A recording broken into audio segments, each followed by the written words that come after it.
Auto parts giant Marelli has just filed for bankruptcy, making headlines as the first major casualty of this year's Trump tariffs.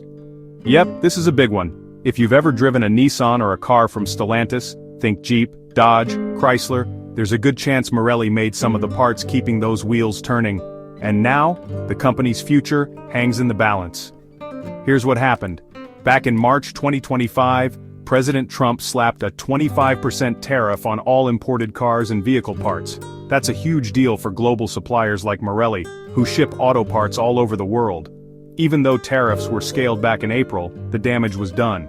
Uncertainty lingered, and for a company already struggling with supply chain chaos and labor shortages after COVID, these new tariffs were the final straw. Marelli's CEO, David Slump, put it bluntly, those tariffs were the tipping point.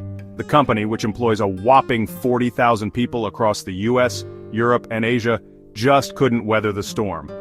Now Marelli's filed for Chapter 11 bankruptcy protection in the US, but insists it'll keep factories running thanks to $1.1 billion in emergency funding. They're promising no layoffs and no disruption for customers, at least for now.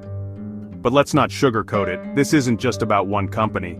Nissan, for example, once owned a big slice of Marelli and still relies heavily on its parts. But Nissan itself is in trouble. Last year they warned they only had enough cash to last 12 to 14 months. Moody's even downgraded Nissan's credit rating to junk status. And then there's Stellantis, the mega conglomerate behind Jeep and Dodge. They took a 70% profit hit last year and even sacked their top boss. The pain is spreading. Other automakers aren't sitting still.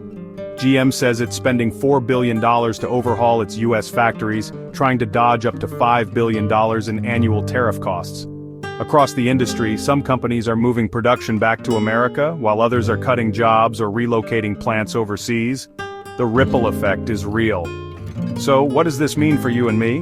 Well, the cars we drive could get more expensive. The factories in our towns might see layoffs or even closures.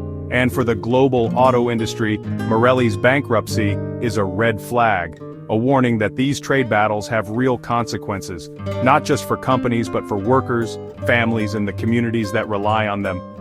The bottom line, when tariffs hit, it isn't just politicians who feel it, it's the folks who build our cars, the businesses in our neighborhoods, and maybe even the drivers on our streets.